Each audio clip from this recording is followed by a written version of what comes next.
I'm now going to demonstrate changing colours without using knots. This technique can be applied to any stitch, a double crochet, half treble, a treble, double treble. I'm going to demonstrate it using the treble.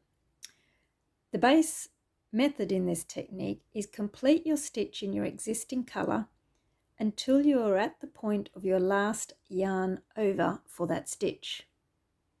So with the treble, I'm going to begin this last stitch and I'm going to take it till I got my last yarn over ready to go. Now for a treble, that means the last 2 loops.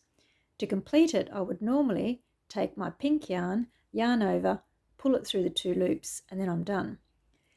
Because I want to change colour and do my next row in blue, instead of doing the last yarn over in the pink, I want to grab my new colour, which is my blue ball here, and yarn over with the blue.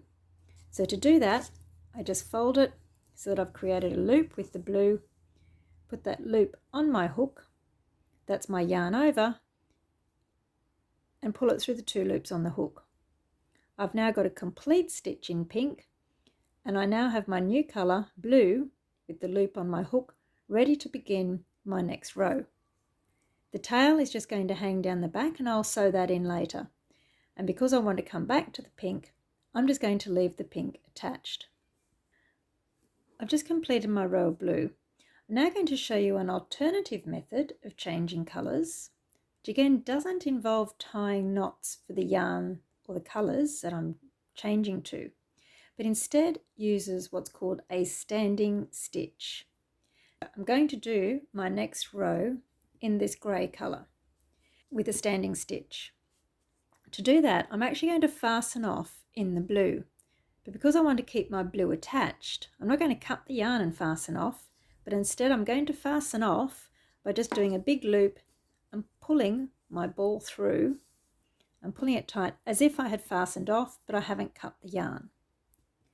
So now I'm going to begin my new row in the grey. So I'm going to turn it over. So to do the standing stitch, I actually start with a loop on my hook. So that means making a slip knot with your yarn to create your beginning loop. This loop is going to form the top of your new stitch. Again, the standing stitch can be done for a double crochet, half treble, treble, or a double treble.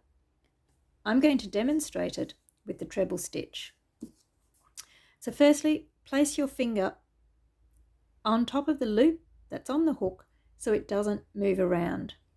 Because I'm going to do the treble, we need to yarn over before we put our hook into the top of the stitch. So we yarn over as if we're doing the stitch, and again move my finger to hold both of those loops on the hook so they don't move. Pick up your work and place your hook through the stitch that you want to work through, keeping the yarn at the bottom coming out the back.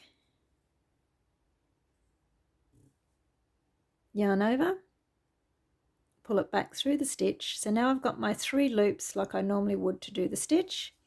Yarn over, pull through those 2 loops, and I've kept my finger here so they don't slide around on the hook.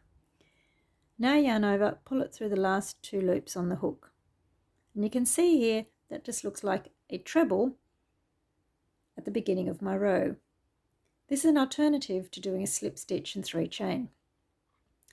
Another name this has been called is a treble in the air, or a stitch in the air, because it just looks like it started from nowhere.